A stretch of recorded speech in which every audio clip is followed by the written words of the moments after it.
Saúdo a igreja com a graça e a paz do nosso Senhor Jesus Cristo. Vou pedir que a minha esposa venha aqui.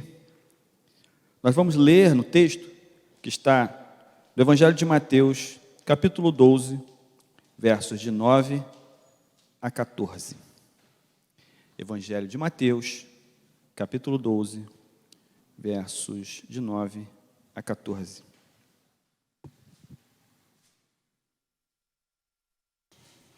Diz assim a palavra do Senhor: Tendo Jesus partido dali, entrou na sinagoga deles. Achava-se ali um homem que tinha uma das mãos ressequida. E eles então, com o intuito de acusá-lo, perguntaram a Jesus: É lícito curar no sábado? Ao que lhes respondeu: Qual dentre vós será o homem que, tendo uma ovelha e num sábado, esta cair numa cova, não fará todo o esforço, tirando-a dali? Ora, quanto mais vale um homem que uma ovelha? Logo, é lícito nos sábados fazer o bem. Então disse ao homem: Estende a mão. Estendeu-a, e ela ficou sã como a outra. Retirando-se, porém, os fariseus conspiravam contra ele, sobre como lhe tirariam a vida. Vamos ficar de pé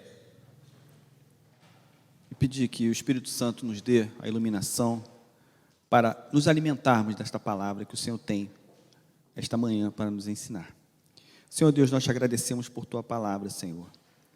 Não podemos, Senhor, alimentar as tuas ovelhas com o nosso conhecimento humano, com as nossas experiências, com o que aprendemos, Pai, no dia a dia. Apenas a palavra do Senhor nos regenera, nos alimenta, nos abençoa.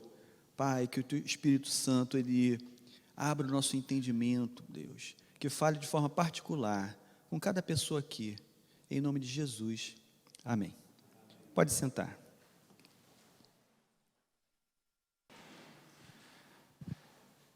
Eu servi o quartel. Quantos aqui serviram quartel na sua juventude? Um tempo bem interessante, né?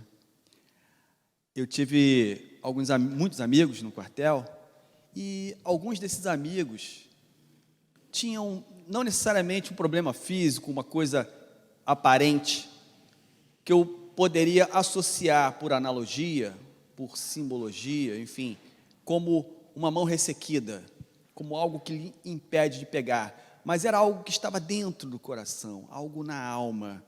Muitos de nós, às vezes, carregamos uma mão mirrada. Em outras traduções fala mão ressequida, vou falar mão ressequida, mão mirrada, e acaba sendo a mesma coisa.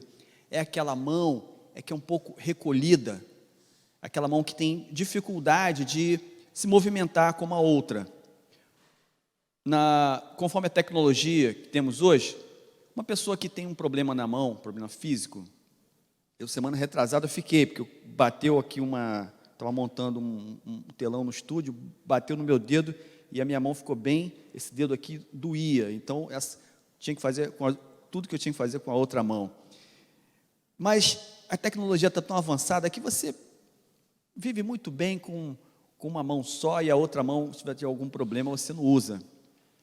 Então, esse texto, ele dialoga não necessariamente com uma questão física, mas com algo que está dentro de nós. Quem sabe você carrega uma mão ressequida, representada através de uma frustração. Tinha um militar, na época que eu servi, que a patente dele era cabo. Então, ele fez prova para sargento, ele tinha um grande sonho de ser um sargento. E tinha capacidade para isso, se preparou, fez a prova e passou. Mas, nesse tempo, seu pai faleceu. Era ele, a sua mãe e 2 irmãs. E, a partir de então, essa família começou a precisar muito do dinheiro que ele ganhava no quartel, na sua patente como cabo. Ele tinha que ajudar em casa. E tinha que cuidar das suas irmãs, que eram pré-adolescentes. Sua mãe não dava conta de cuidar das 2 meninas e ainda sustentar o lar. Se ele fosse estudar passando no curso de sargento, fosse para a academia, ele ia ficar ausente. Ia ficar ausente do lar, ia ter que viajar, né, lá para, não sei exatamente qual é a cidade que os sargentos se formam, se estudam, mas ele tem que ficar fora de casa e a sua residência passar muitas necessidades. Então, o que ele fez? Renunciou ao seu sonho e cuidou da família. O tempo passou e ele continuou cuidando da sua família e passou também o tempo em que ele poderia novamente fazer a prova. Não poderia mais fazer a prova. Esse militar, eu era soldado, né?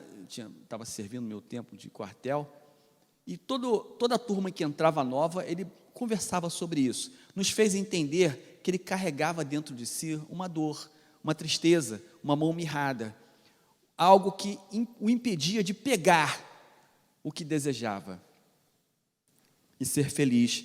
Ele era muito triste por conta disso. E nesse mesmo quartel, conheci um outro sargento. Esse já era sargento, já há muito tempo.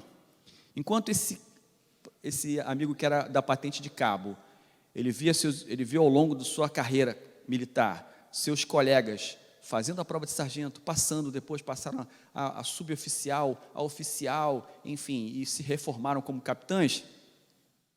Ele teve que viver a vida toda como cabo, e triste por conta disso, muito triste. E o outro era sargento, mas ele era um artista, ele pintava quadros, seus quadros eram belíssimos, ele me mostrava as fotos, e ele dizia para mim o seguinte: olha, Ailton, as fotos dos meus quadros, eu queria muito ser artista, pintor de arte, mas eu não posso, o quartel me suga todo o tempo, eu tenho que ficar aqui muito. Ele trabalhava no setor de aeronaves, né? E tomava muito tempo dele, ele não podia se dedicar à arte como ele gostaria. O sonho dele era ser artista. Aí eu disse para ele: bom, larga tudo e vai ser artista. Simples assim. Aí ele disse: não posso.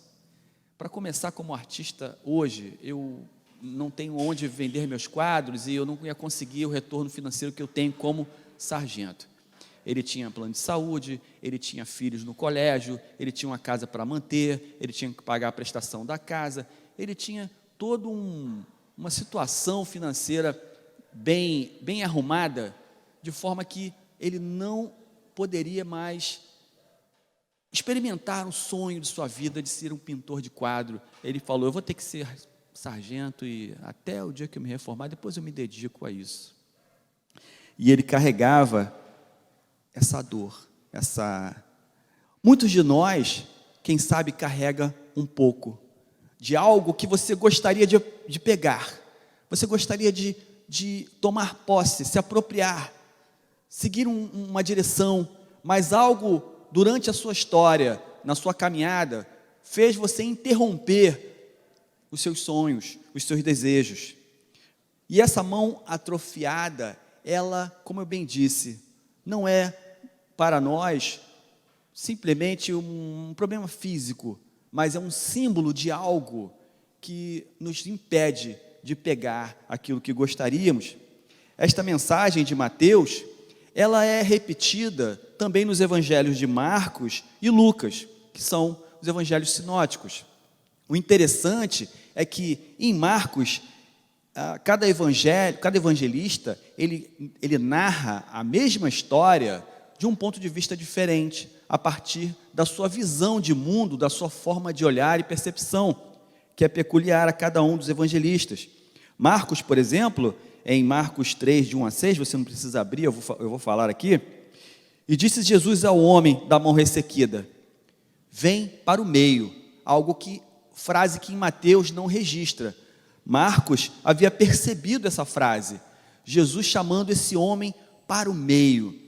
Muitas vezes, nós ficamos um pouco recuados, porque nos achamos inadequados no meio em que vivemos. Algo em nós nos faz entristecer e nos julgamos incapazes ou não fazemos parte daquele lugar onde estamos. A gente fica um pouco recuado, me sinto menos inteligente, me sinto menos bonito, me sinto menos com poder aquisitivo menor, não sei, eu me sinto estranho nesse grupo de pessoas. Às vezes, nós carregamos a mão ressequida, simbolizada em um sentimento de menosprezo em nós mesmos. nós nos menosprezamos em relação às outras pessoas que convivemos, mas Jesus chama ele para o meio. Isso é interessante. Marcos também fala que Jesus ficou indignado e condoído com a dureza do seu coração.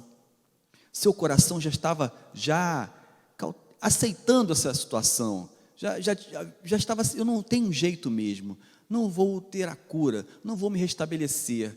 Essa dor, essa falta que eu sinto no meu coração nunca será preenchida. E também Jesus percebe que não havia essa compaixão por parte dos seus colegas que viam um homem com a mão ressequida, como deveria, como Jesus sentiu ali. Aquele homem estava sendo usado para pegar Jesus, para fazer uma pegadinha com Jesus, para incriminar Jesus, porque a mensagem de Cristo, a presença do Messias, que havia aparecido na forma de Jesus Cristo, era tido como uma seita, era tido como um impostor. Os judeus não aceitavam, não reconheciam ele como enviado do Senhor. Lucas tem outra visão. Lucas tem uma visão mais humana da vida, das coisas. Lucas 6, de 6 a 11, ele fala, ele repara, ele percebe um detalhe que Marcos e Mateus não haviam percebido, que era a mão direita. Lucas 6, de 6 a 11, diz que era a mão direita. Tem muitas coisas que eu faço com a minha mão direita que eu não faço com a esquerda. Tem coisas que eu faço com a esquerda que eu estou mais acostumado e não uso a direita. E penso, como a minha mão direita faz falta. Então, simbolicamente, estudando a parábola do homem da mão mirrada, eu jamais vou me incomodar, ou seja, jamais vou achar que isso é uma coisa irrelevante. Se eu tenho uma mão mirrada, se eu tenho um sentimento que me deixa triste, se eu tenho um sentimento de frustração, ou tem algo que me impede de pegar uma bênção, ou algo que eu quero conquistar como meu sonho, a minha mão direita, para mim, é muito relevante, é muito importante, e não necessariamente é a mão direita, mas é algo que eu tenho em meu coração. Muitos de nós pode levar esse sentimento dentro de si e as pessoas não percebem, mas você sabe. Outro detalhe que Lucas fala também a respeito desse texto, Lucas usa a expressão levanta-te. Além de falar vem para o meio, Lucas diz levanta-te. E Jesus fica indignado, como ele bem disse lá em Marcos, né, com a dureza do seu coração, porque nós, quando somos abatidos, nós, quando somos frustrados ao extremo, e aquilo me tira o sono, e aquilo me deixa triste, eu não consigo ter forças para levantar, eu não consigo, muitas vezes, ser perseverante, isso me desanima.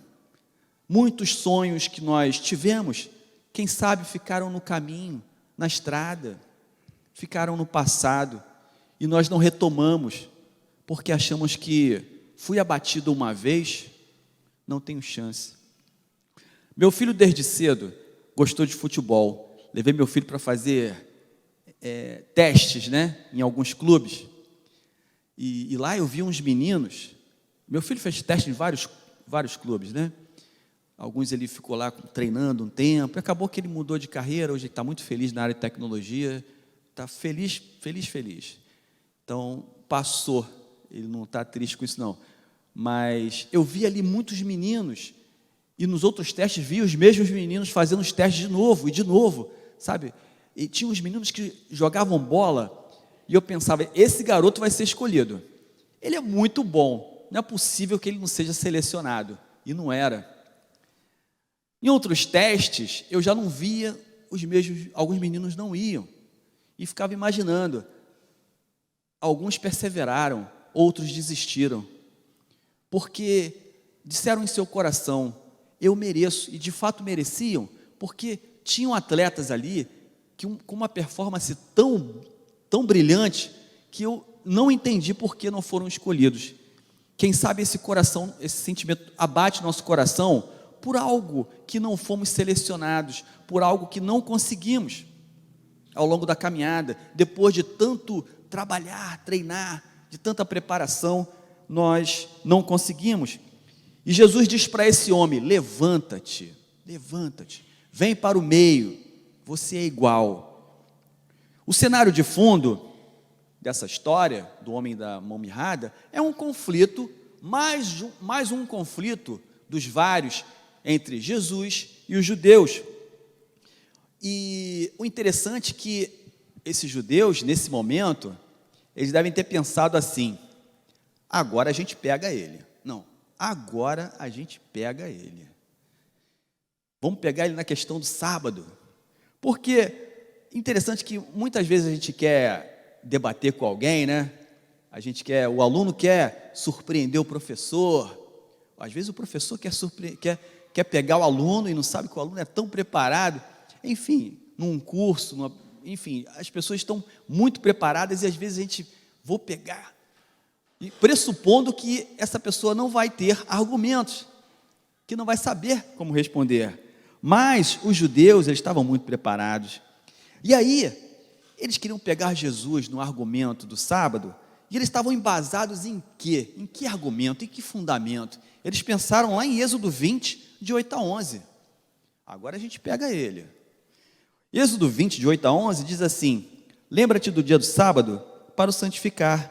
6 dias trabalharás e farás toda a tua obra, mas o 7º dia é o sábado do Senhor, teu Deus.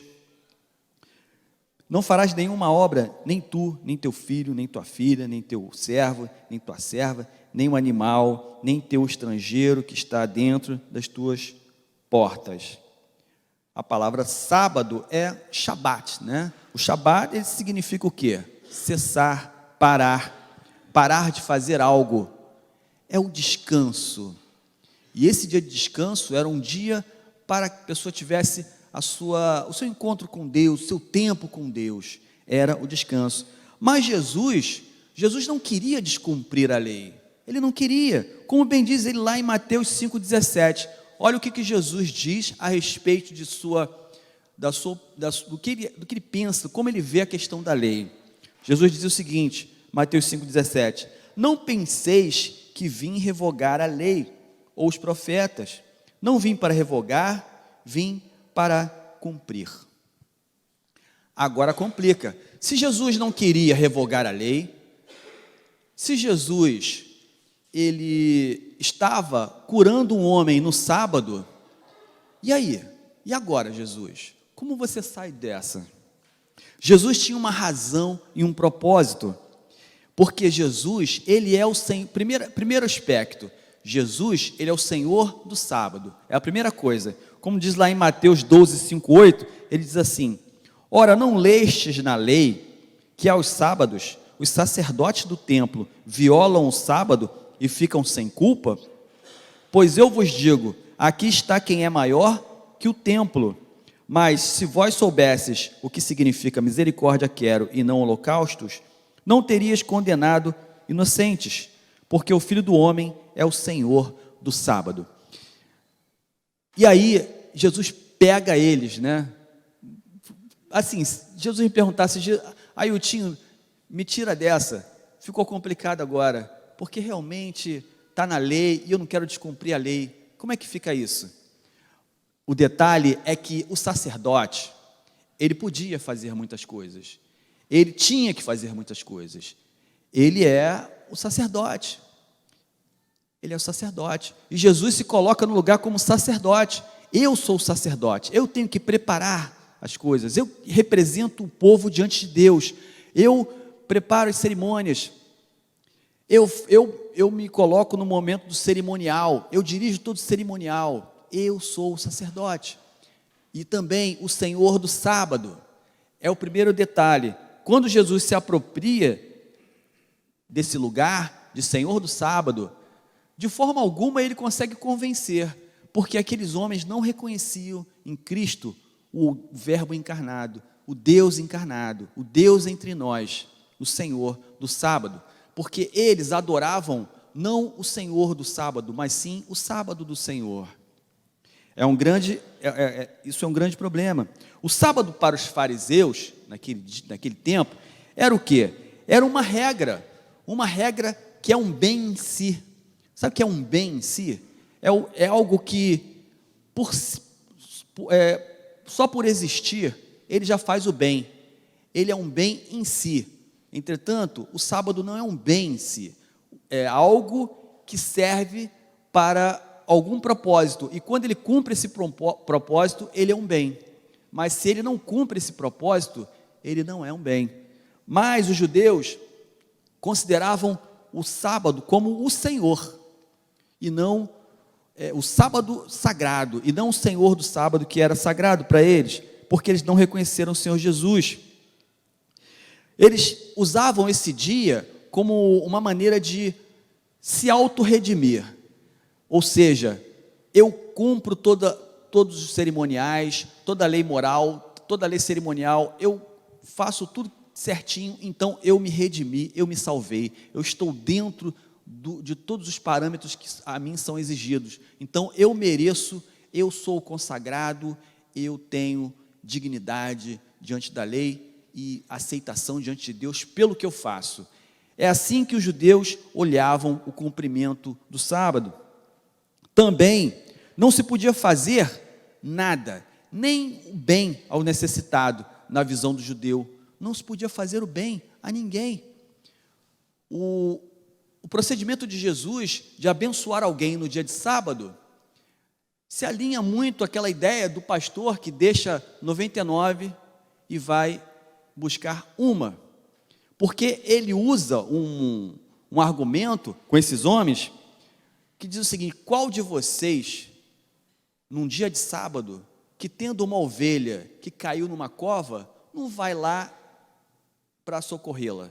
Porque, afinal de contas, em outras palavras, a ovelha é importante, a ovelha tem valor para vocês, é um patrimônio, é algo que vocês não querem perder, então se esquecem do sábado, porque em seus corações o que tem mais valor não é o cumprimento, ou atender o necessitado, ou fazer a vontade de Deus, mas sim mostrar que vocês têm valor diante da sociedade, que vocês têm que ser aceitos diante de Deus, que vocês são santos, vocês têm poder de autorredenção. Não se importavam com os outros, esse era o sentimento dos fariseus. Mas o seu animal, a ovelha, se caísse numa cova, eles se esqueciam completamente desse conceito que eles tinham. Radical, muito radical. Mas o nosso sábado, o que é o nosso sábado? Se o sábado é o Shabá, se o sábado é o dia do descanso, se é no descanso que nós temos acesso a Deus, porque no conceito dos judeus, era o dia para ter acesso a Deus, o dia do descanso. Para nós, evangélicos, nós levamos profundamente esse sentido do sábado e o significado de ser cristão. Ser cristão é colocar Cristo no centro, de forma que o descanso para nós, evangélicos, deixa de ser uma data no calendário. O descanso, o nosso Shabá, o que nos liga a Deus, deixa de ser um dia, deixa de ser um período horário, mas nós convertemos a Cristo, nós nos convertemos a Cristo, e quando nós nos convertemos a Cristo, nós convertemos tudo a Cristo, nós convertemos nosso coração, a nossa vida a Cristo, e convertemos o tempo, e convertemos o dia da semana para uma pessoa. O descanso deixa de ser um dia e passa a ser uma pessoa. O descanso deixa de ser o calendário de sábado e passa a ser Jesus Cristo. Ele é o meu descanso, Ele é o meu dia de descanso. Qual é o teu sábado? O que é o teu Shabá? Meu Shabá é sábado. Não. Seu Shabá é Cristo. Qual é o seu Shabá? O meu Shabá é domingo. Não. Seu Shabá é Cristo. Não é segunda-feira, não é terça, não é quarta, é sábado. O teu Shabá é Cristo. Ele é o descanso para as nossas almas. Ele é o dia. Tudo Cristo. Isso é ser cristão. É converter. Converte a Cristo. É um dia lícito para cuidar de quem precisa. Sim, o sábado é um dia de cuidar de quem precisa. Que discordem aqueles judeus que estavam querendo incriminar Jesus, porque eles eram tão radicais que não podiam nem fazer o bem no dia do sábado. Imagina algumas pessoas que podem ter deixado de seguir uma carreira como bombeiro, médico, militar, porque essas profissões trabalham no domingo, né? E nós adotamos o domingo por quê? Porque Cristo ressuscitou no domingo. E se nós convertemos o nosso Shabá a Cristo, se Cristo ressuscitou no domingo, pode ser o domingo, meu dia do Senhor. Pode ser o domingo, dia do Senhor. Entretanto, o apóstolo Paulo dizia bem para Timóteo, lá em 2 Timóteo 4,2, dizer para ele que pregues a palavra, instes a tempo e a fora de tempo, reguardas, repreendas, exortes com toda longanimidade e doutrina, a tempo e a fora de tempo.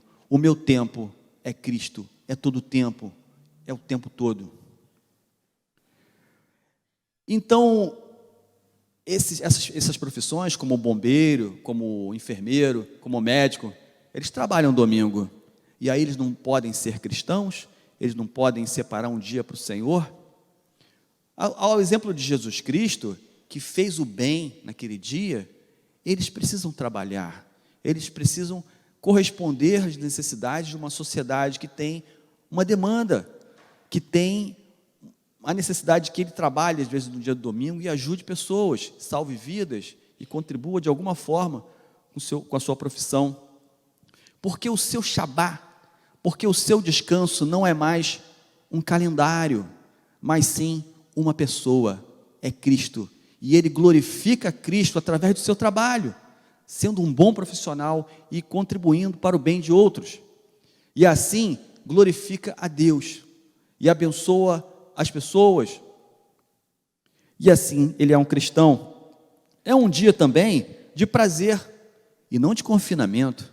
É um dia de prazer, de alegria.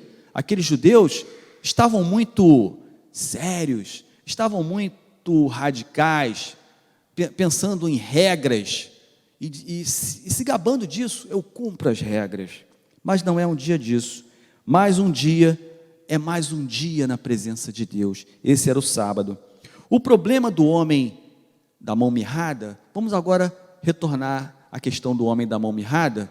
Eu passei essa questão de sábado porque quando pregamos sobre o homem da mão mirrada ou ressequida, a gente passa direto sobre esse detalhe da acusação dos judeus contra Jesus Cristo. E eu não queria perder a oportunidade de explicar bem essa parte do sábado, que Jesus deu a ele o propósito e a sua finalidade, né?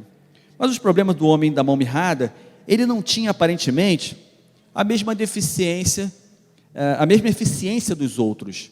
É certo que se eu tenho um problema na mão, hoje em dia eu consigo viver muito bem, mas é claro que se eu tiver as duas, tem coisas que eu preciso das duas para pegar, tem coisas que eu preciso das duas.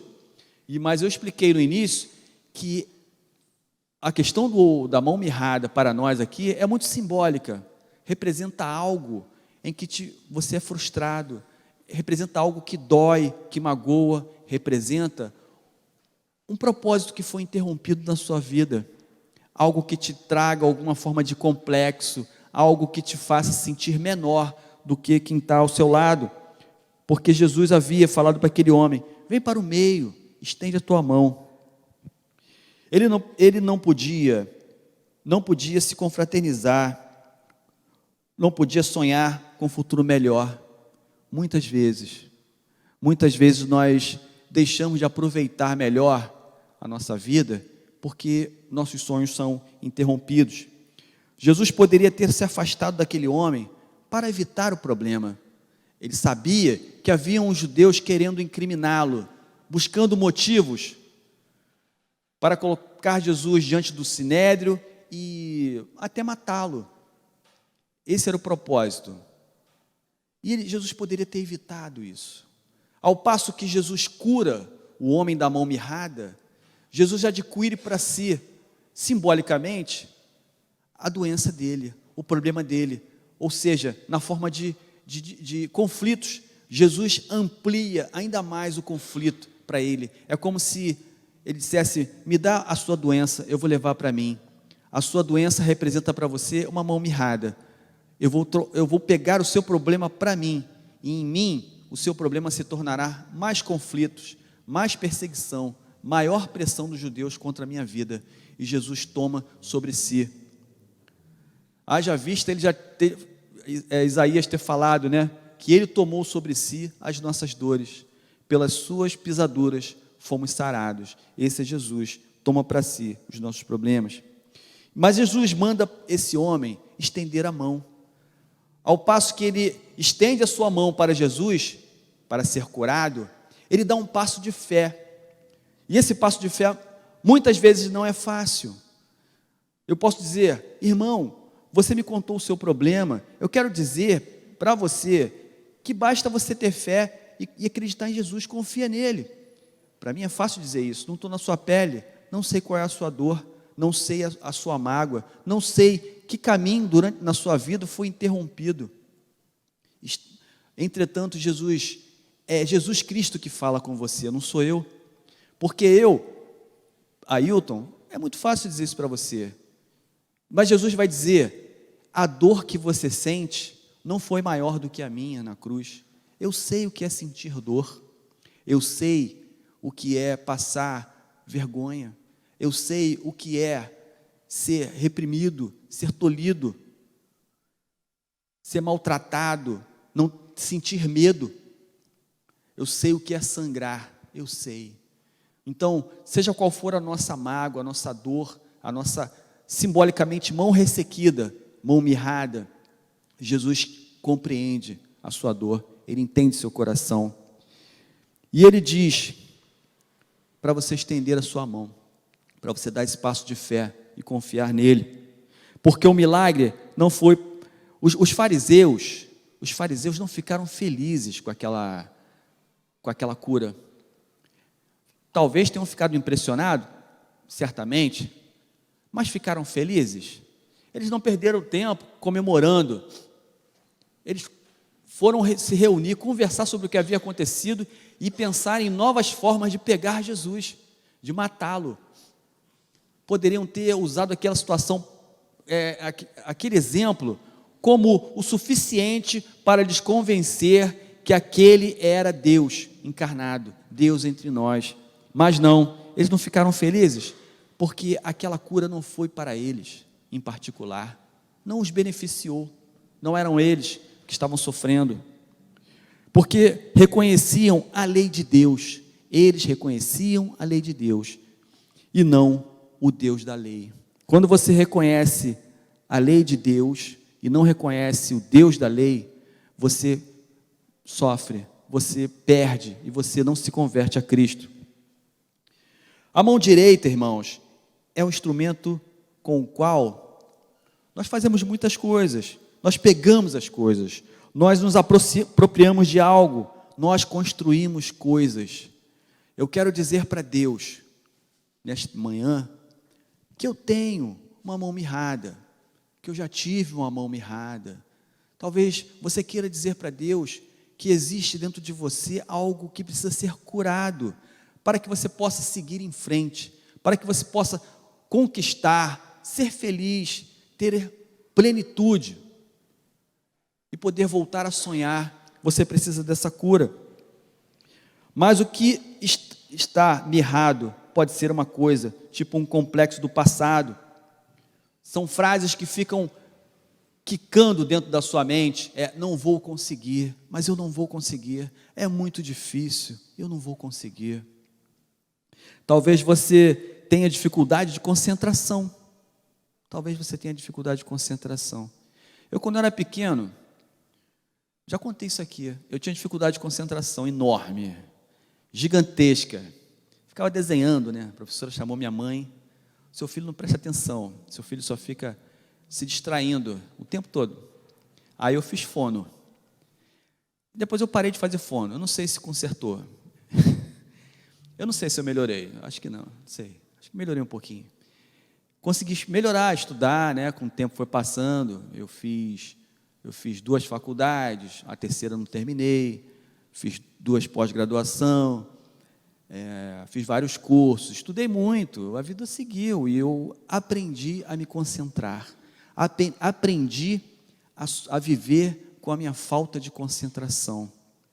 Quem sabe você não precise necessariamente ser curado de um problema, mas a cura da sua mão mirrada, a cura daquilo que te faz sofrer, seja aprender a viver com ela, aprender a viver com o problema. Ou dizer para o seu problema: não preciso mais que você se resolva, eu já aprendi a sobreviver. Aprendi. Deus pode fazer você aprender nesta manhã, mas o que está mirrado pode ser outra coisa. Não tenho dinheiro para inscrição. Quem sabe você tem uma dificuldade, que quer fazer uma prova e não tem dinheiro. Não tenho aparência padrão, aparência dos outros. Onde eu trabalho, as pessoas são bem apessoadas. Eu olho para o espelho e eu vejo tantos problemas em mim e não estou feliz com a minha imagem. São coisas que podem estar em você, mais em você do que necessariamente nos outros. A doença pode estar em você, ou tenho vergonha de algum detalhe que vão reparar em mim, que eu não consigo corrigir. São coisas que precisam ser curadas.